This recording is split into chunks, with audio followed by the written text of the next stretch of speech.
I'm Rob Dietz. I'm Jason Bradford. And I'm Asher Miller. Welcome to Crazy Town. In today's episode, Jason, our resident biology guru here in Crazy Town, interviews conservationist brothers Kyle and Trevor Ritland, who wrote the new book, The Golden Toad, an ecological mystery and the search for a lost species.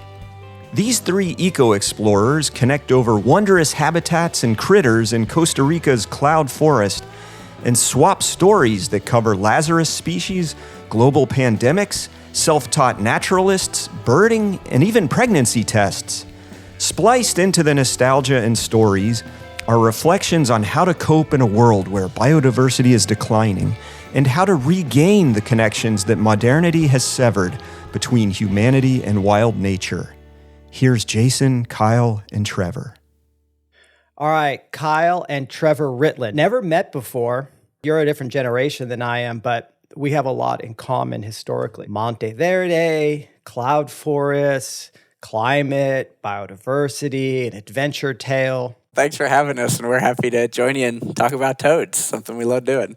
How about this? I'd like you guys to talk about a particular character in your book, in your travels, Eladio Cruz.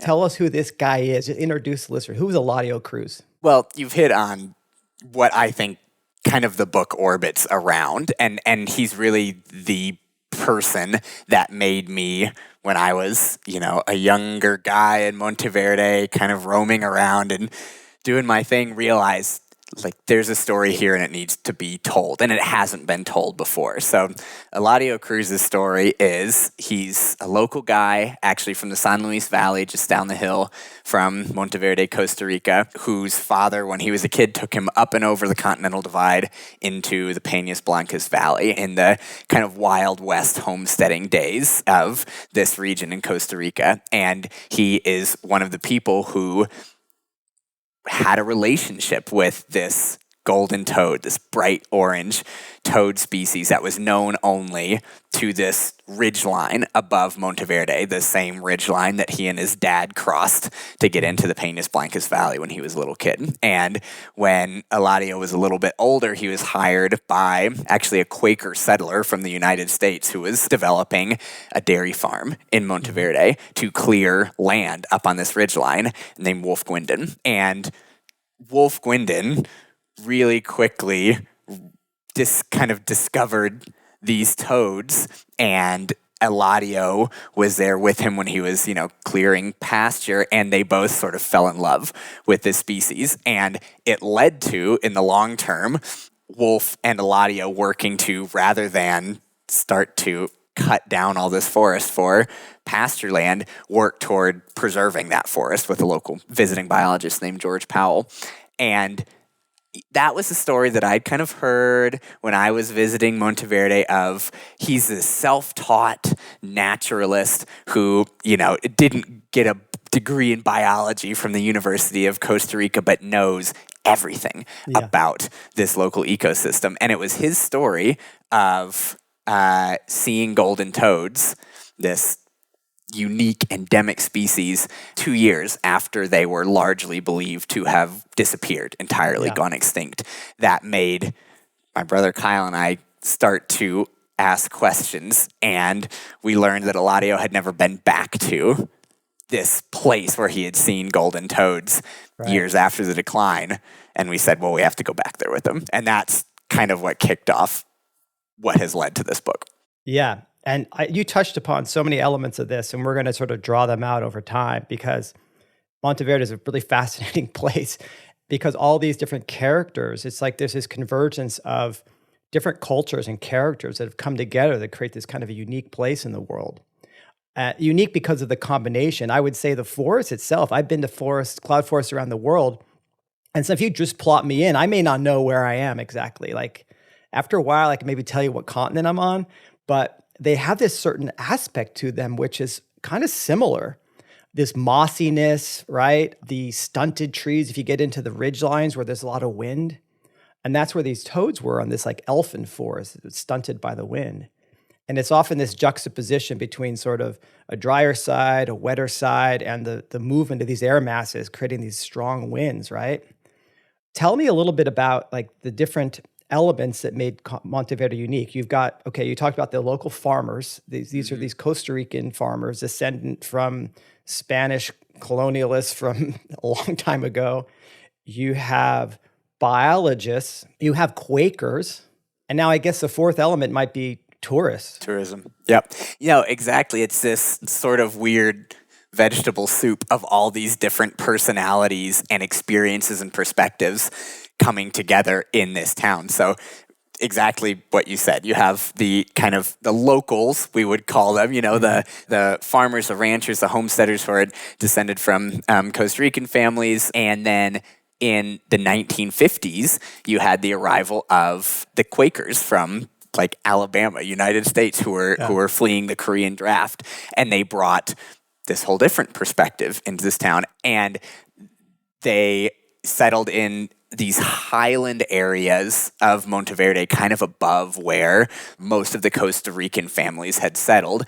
And then you had the arrival of the biologists in like the 1960s, 70s, and 80s, and the advent of really a deliberate conservation ethic in Monteverde. And it's really interesting because that conservation ethic that the biologists brought in a lot of ways blended with some natural instincts that were already there. One of the things that the Quakers did was set aside a patch of land high up on the mountain to protect their watershed and say, we're never cutting this. This is the watershed land. We're going to protect this. And so when the biologists got there and started to realize that this is this treasure trove of biodiversity, not only, compared to things that we have in the United States, but compared to the tropics too, which is huge, they kind of had something to build off of there when they started to work with the local people like Wolfgwind and people like Eladio Cruz to set up cloud forest preserves and preserve this forest ecosystem. And now you have kind of that fourth wave of the tourists who come to see quetzals and orchids and hummingbirds and all these other awesome things. And there's so much endemism and unique life and different life zones in Monteverde. And so it's really brought kind of this new generation there. And it's really cool to see the town adapt to that and approach this tourism economy from a sustainable perspective and say, okay, how can we make this last long term without losing the identity of the town? Yeah. Because it's a really unique kind of local culture too. Yeah, I'm really curious about how that's going. I was there in 1991. And well, it's I was different there, than it was in 91. Yeah, I was there in 94, 95. I was there in 2012. And my gosh, that span between the mid-90s and the mid-2010s was was shocking to me. And so then another 10 years has passed since your book. You guys, and Kyle, maybe you should get in and say, how you guys are going to sound the same maybe to our listeners because you guys are it's going to be similar for sure. Okay, so how did you divide up working on this? What was the different roles you played? Yeah, so Trevor definitely had, he's the one who kind of brought this story to the two of us. He was living in Monteverde and working for a study abroad group after college and learned about this stuff. And, Monteverde, Costa Rica had always had kind of a place in the back of both of our minds because our father had been there and done some work there and told us all these stories about it. And so it was really kind of this, in my mind, this paradise, beautiful, most beautiful place in the world, incredible place I thought maybe I would never go.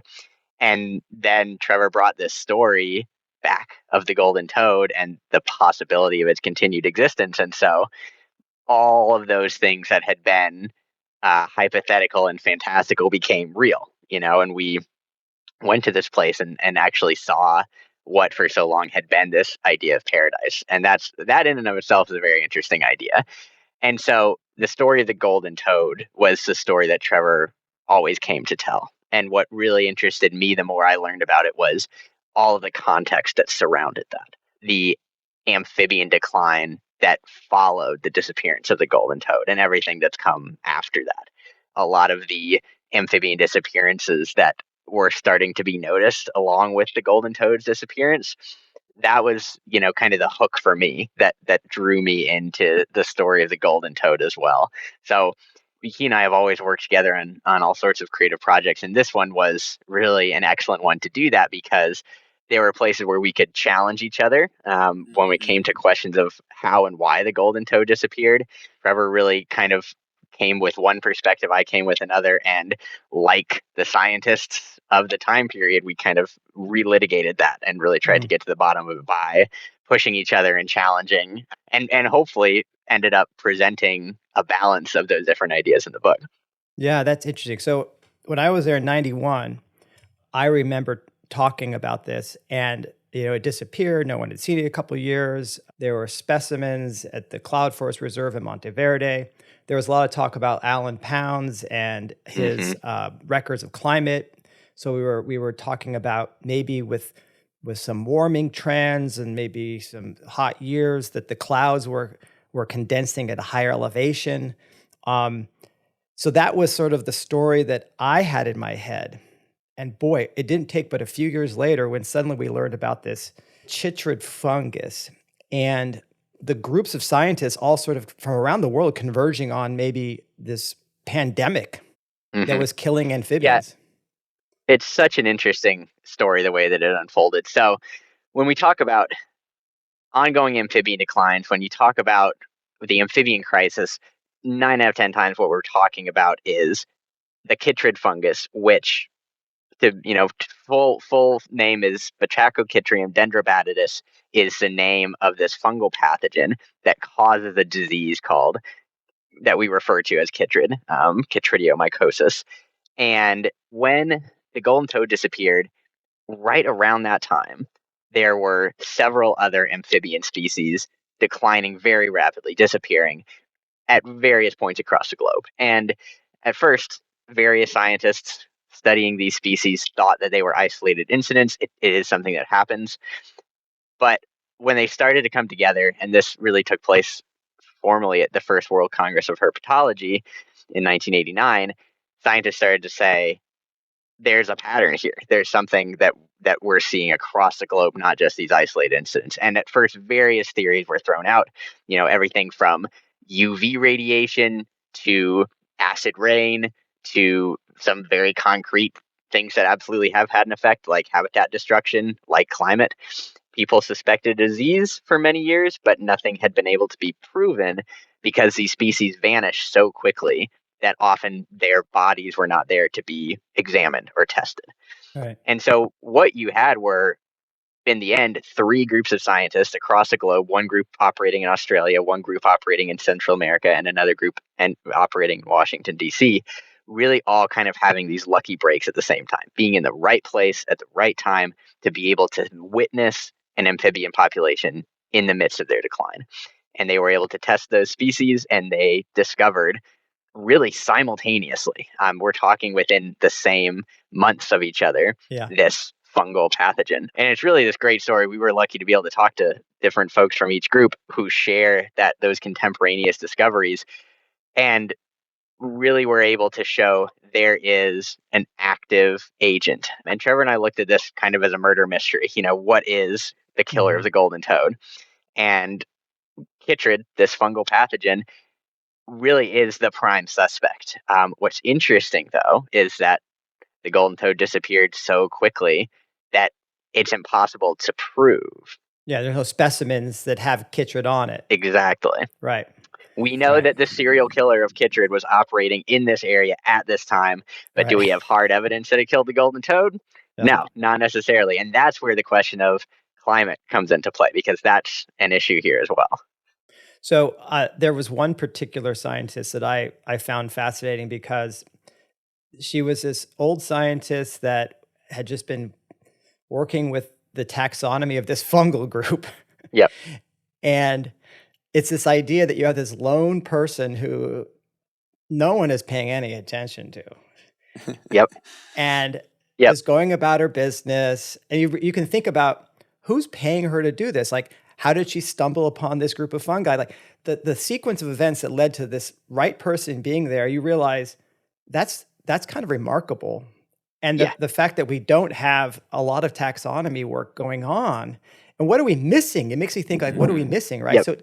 So who was she? And tell me, like, how rare this might be. Yeah.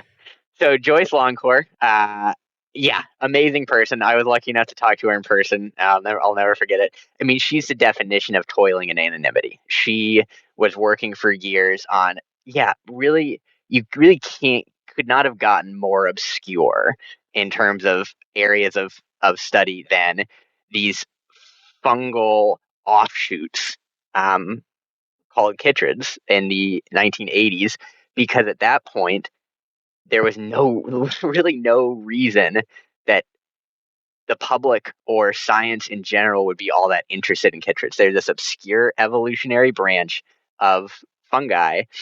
And at that point, they had not had any negative effect on amphibians or any other species. And I don't think that it's an exaggeration at all to say that if Joyce Longcore had not existed, had not been studying what she was when she was, it might have taken years to decades to understand what Right. it was that was killing these frogs. She was the expert who just happened to be able to identify these things and be able to conduct the studies that they needed in order to really know what they were looking at.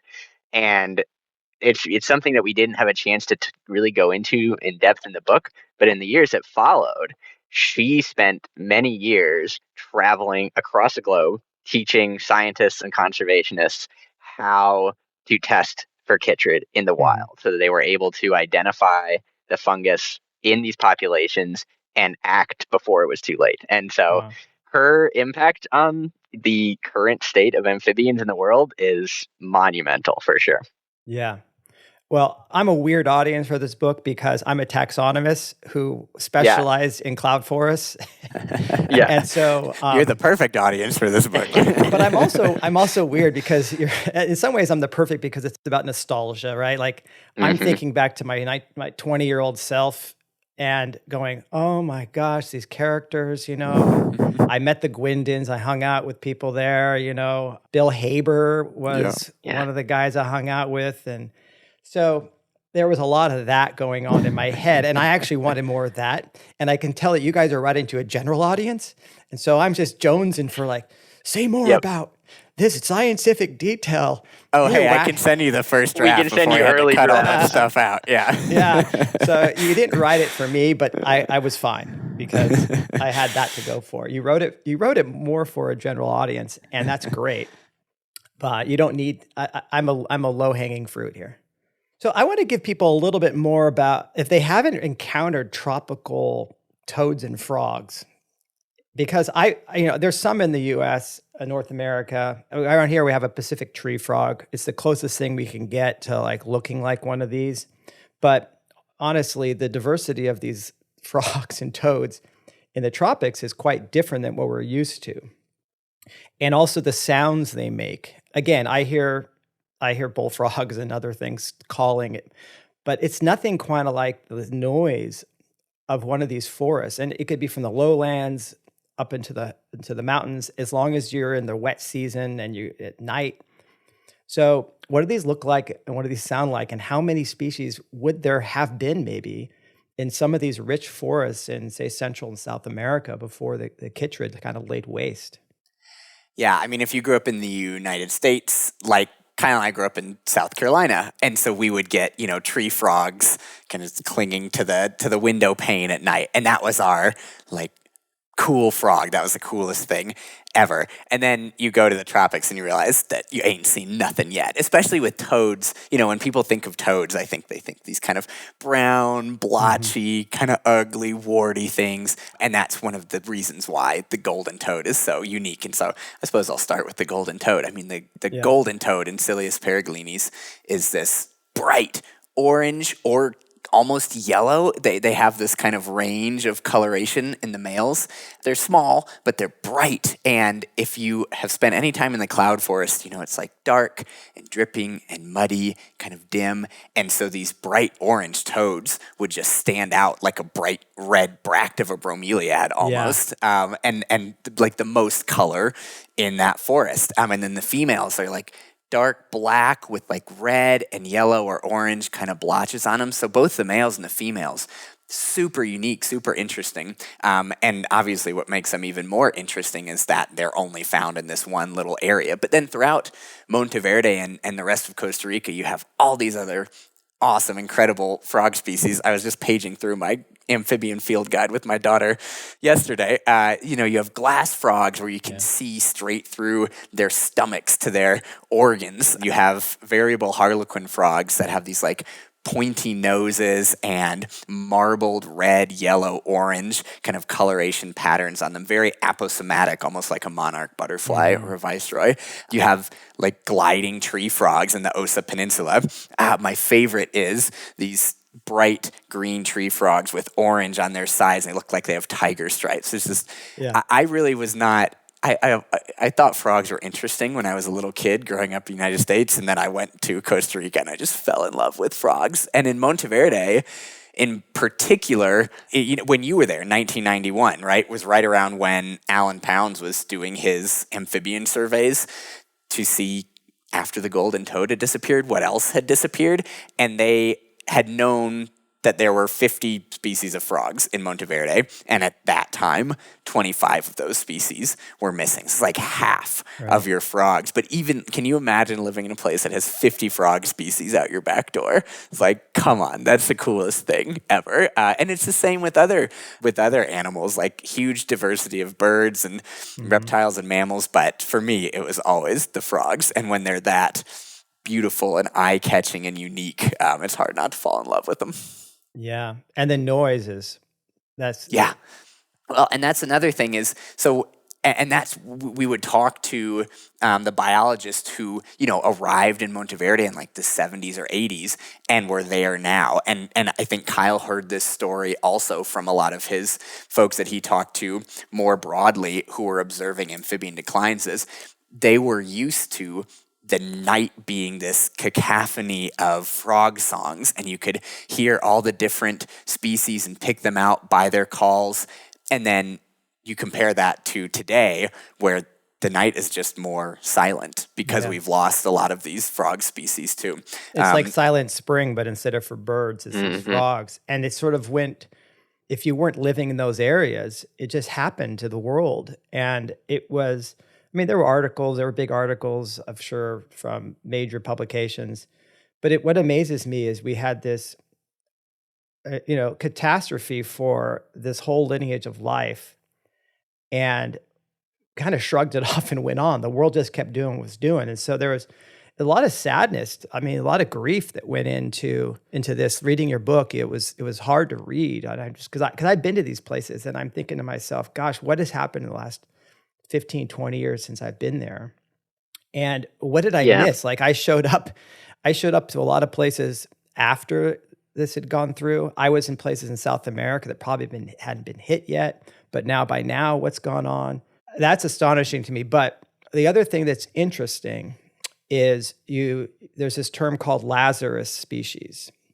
And so you often see this there's waves of die-off, and then there's maybe the 0.1% that survive, and how do they return to? So tell us a little bit more about you've got genetic variation in populations. Some might be resistant. There might be recovery.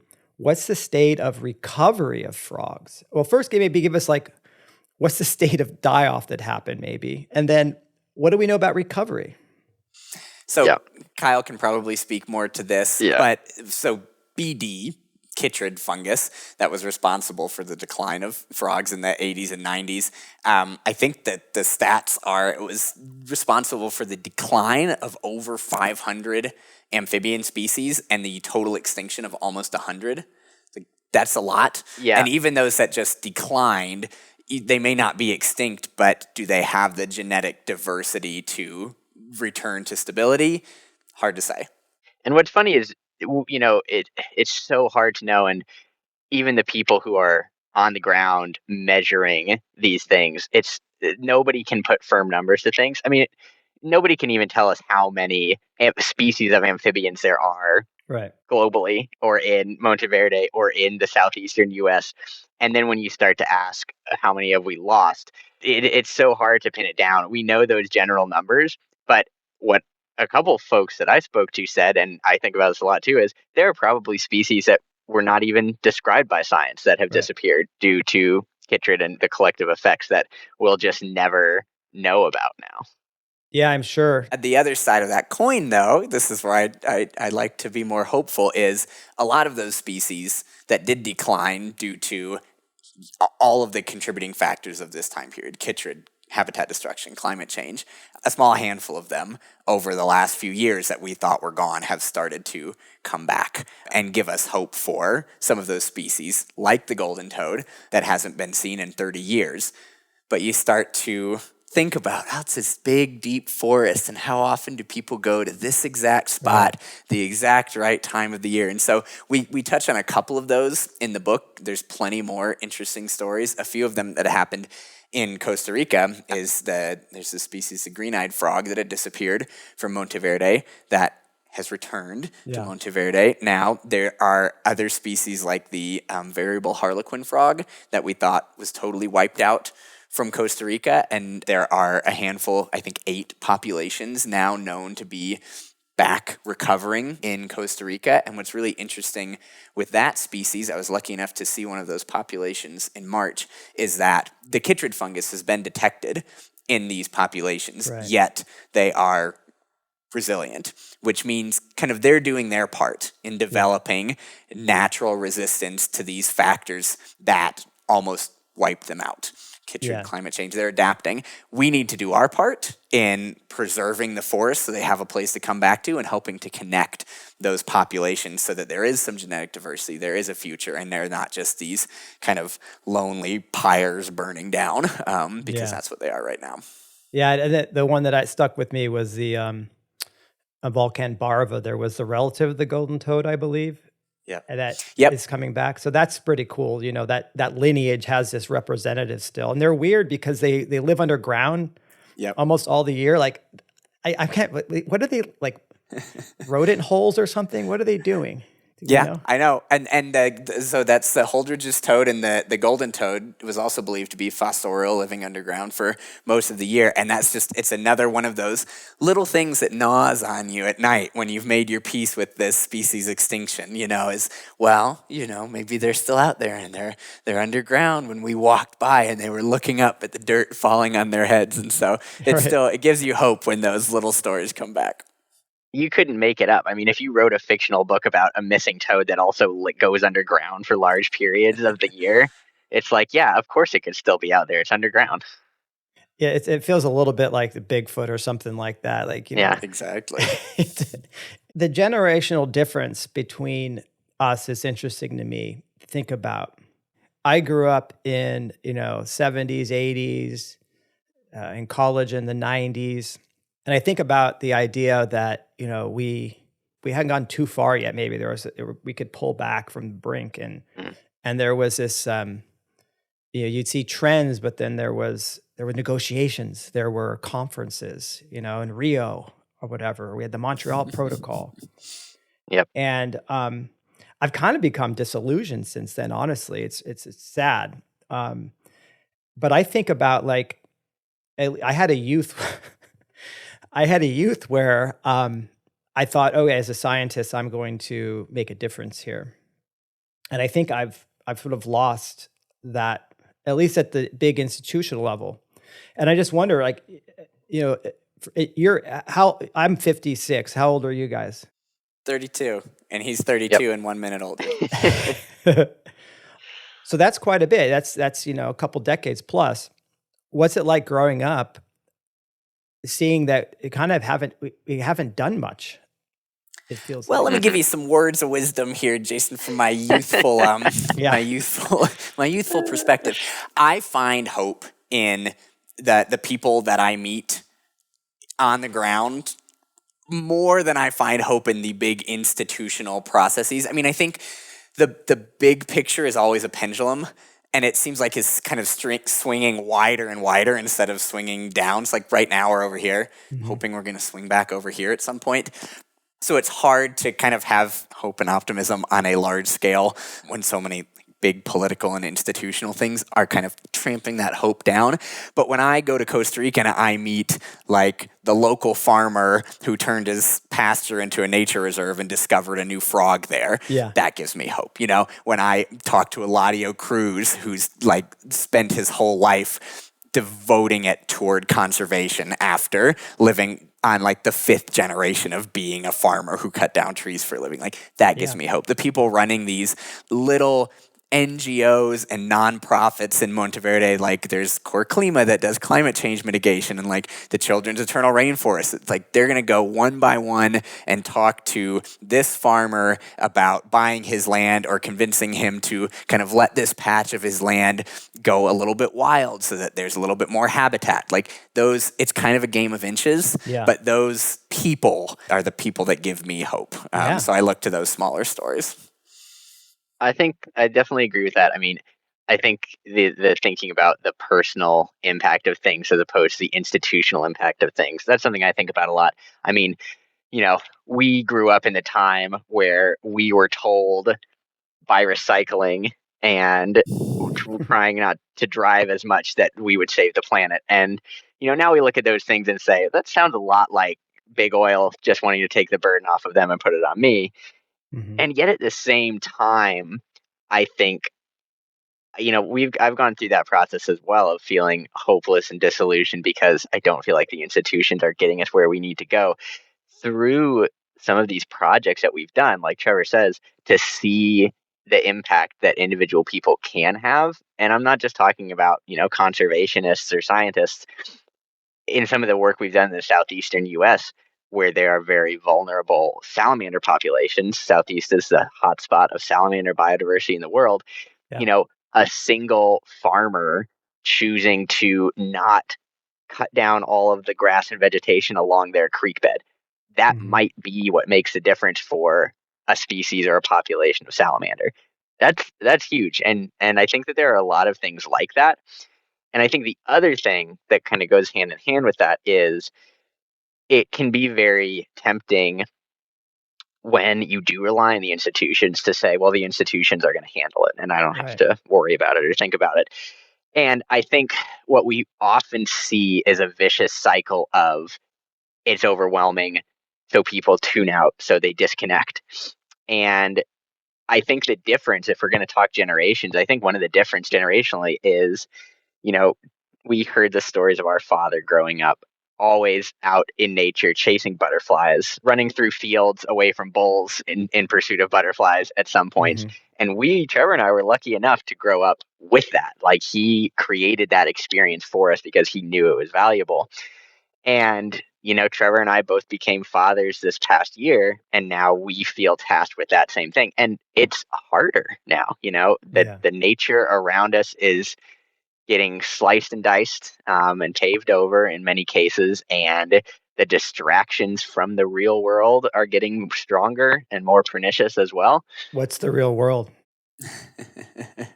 I think the more that people can do to ground themselves and get out into nature, and that's why, you know, Trevor and I do these trips, and we started this little rinky-dink nonprofit with the idea of getting people out and seeing these species they never thought they would see.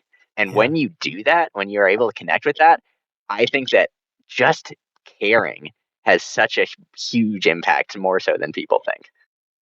Yeah, I mean, going back to Eladio, I think that's a really interesting story too. Like the transformation that happened in his mind on the way he looked at the forest. Like you said, he was trying to settle the Peñas Blancas, which is, the San Luis Valley is this drier valley where, you know, compared to Peñas Blancas, you go over and it's just horrendous rainfall half the year, just incredible. And he built these little cabins, and I stayed in those things. And the tabanid flies came out in the rainy season, and I got chewed to bits. Those are brutal. They're brutal. And I just go like, wow. So, you know, there was this strive to sort of take over these places instead of leaving it for nature. And I see this stories you're talking about, these farmers, right? Around here, oftentimes farmers are trying to like plow to the edge of their property line, like use every single bit for humans, for me, and it's amazing what you can do if you just say like, no, let's let's realize we're part of nature here. We care about other species, and setting aside a little bit, Yep. things hold on. But what's interesting to me in all these cases is the idea that people need to get out and connect to land, right? Like they can't just be inside. They can't just be trapped in cities. And you guys had that opportunity as kids. I did this in like Cupertino, California, which was just a suburban hellscape that I look at Yeah. it. But even that gave me the idea that there was something outside that was beautiful. So yeah, I think you're right in that, boy, if you can give people that experience. So it's called Adventure Term, right? So the idea, that's your nonprofit, the idea that spend a term of your school term just getting out, right? Is that the idea? Yep. Tell me more about it. Yeah. So it started. It's called this because we had a winter term semester when we were in college, and Kyle and I had the bright idea to talk our teachers into letting us do an independent study to go down and make a documentary about crocodiles in the Everglades. Nice. And when I tell that story, everybody says, "You mean alligators?" And I go, "No, I mean crocodiles, because there are American crocodiles in the Everglades." It's one of the reasons we wanted. But it shows how much people don't know about these things, right? Yeah. And so we went down and we were just going to do, me and Kyle kind of run and gun, make our little documentary. And we started talking to our friends about it. And our friends who really weren't nature people thought it sounded really cool and said, can I come? Is there a place for me? So like we made one of our friends be the social media person. We made one of our friends hold a camera. One person actually tied it back to a biology class where they like wrote about all the diseases and bad things that could happen to us down there. And so like we kind of started to realize like, oh, people who don't think of themselves as like nature people or animal people have an innate interest in maybe not the nature side, maybe the more like adventure expedition side. And so that was the idea behind, we kind of took that model and turned it into this nonprofit where we just invite students or anybody who wants to learn about this stuff to come on these targeted little nature expeditions. So we've done the borderlands of southern Arizona looking for Chiricahua leopard frogs and Cactus ferruginous pygmy owls. We're also looking for jaguars. We didn't find any of those. We've done a trip to eastern North Carolina to look at red wolves and kind of the relationship, fraught relationship that they have out there. And then actually the golden toad story, we worked with some local high school students at the Quaker school there in Monteverde and taught them kind of the basics of, here's some documentary filmmaking techniques and storytelling, and learned a lot from them too about their experiences growing up in Monteverde in that local perspective. And so, the idea is if you're a, budding science communicator or just somebody who thinks it'd be cool to go look for crocodiles in the Everglades, come with us and see if it changes your perspective, and maybe you produce something, maybe you learn to tell a story that has an impact on somebody else too. Oh my gosh. I wish I was 32 or so and I could do that. Hey, you're welcome to come anytime. We'll plan one together. Now, something that is interesting to me to think about is a lot of your examples, and the golden toad itself, it's this really kind of rare species. It's this, and I bird a lot. So, when I see something that's rare, I get this massive rush of dopamine, and I understand the excitement. But then the thing that I wonder what happens is that this is what happens to me too, is like, as I see these things, the same species over and over again, like I go out, there's another black cat chickadee or whatever, you know? There's also this incredible appreciation of the familiar and like the thing that's just like your neighbor, and you just start to learn more and more about it. So that's what I found, is this dichotomy between like the rare and novel versus who just gets into like just loving the fact that all this is around us every day, and it doesn't have to be rare. In fact, it's that common everyday stuff that's just remarkable to me. So how do you bring people into that perspective? I think that's one of the jokes of how we run these programs, is that, it's always billed as this crazy species, the red wolf in North Carolina, the Florida panther in South Florida. And then along the way, it's all these other things that, could you recruit students based on these? Probably not. But now that they're here, they're interested in them. I mean, even in that first trip when we went down to South Florida, we're looking for American crocodiles. We get to do that and see them and experience that, and that's awesome. We probably spent 6 hours filming great blue herons, because that's what people were amazed by, because they've never seen a great blue heron, so close, and to try to get it on film is a fun experience, and to see with the scope, right? With the optics, and you look at it, you go, oh my gosh, that big bird has all that detail on its head, the feathers. What do you? Dinosaur. Oh my god, look what it's hunting. They never stop to watch it hunt, and it's eating a fish. Oh my god, I can just imagine, right? Exactly. But the fact that like if you're like a kid growing out in the country, it's like you've seen that 100 times, but if you haven't gotten out, that's what's amazing to me. I'm just as excited to see canyon tree frogs in Prescott, Arizona, as I am to see glass frogs in Monteverde, Costa Rica. Like, I'll take anything I can get. Tiger salamanders in a cattle tank in Flagstaff is what I see now. Like, you got to work with what you got, and those common species that are right out your backyard are sometimes just as cool, because you can build this relationship with them and you can get to know them, and you go, okay, that's that tiger salamander who lives in that cattle tank. I think that relationship building is something you can do with those local common species that you can't necessarily do with this very charismatic but kind of untouchable species. Right. And the other thing that goes with that, and Jason, I'm a birder too, and I've had periods in my life where I, for one reason or another, have not been serious about birding for a couple of years, and then I have the time and space to get back into it. And every time I do that, I'm reminded that I always think about it like tuning a radio. You have to tune back into the right frequency to really start to notice how many birds are around you at any given moment, at any given day. Because if you're not tuned into the right frequency, you go about your day, you don't think about it, you don't hear them, you don't see them. When you're tuned into the right frequency, they're everywhere. And every bird is something that you can stop and look at and hear. And I think that's true for everything. And hopefully, once you are out in nature and experience it, and say you go on one of these trips and then you go back home, maybe now you're tuned into a frequency that you weren't before, and you're able to pick up on those things and notice what's in your own backyard. That's part of the reason why we like to do these trips, for the most part, within the United States, and not have it's not this idea of you have to go to Costa Rica to experience nature. You have this stuff here. I bet most people could spend 20 minutes researching and find a crazy cool animal in their state that they did not know existed, and could launch an expedition to go look for it.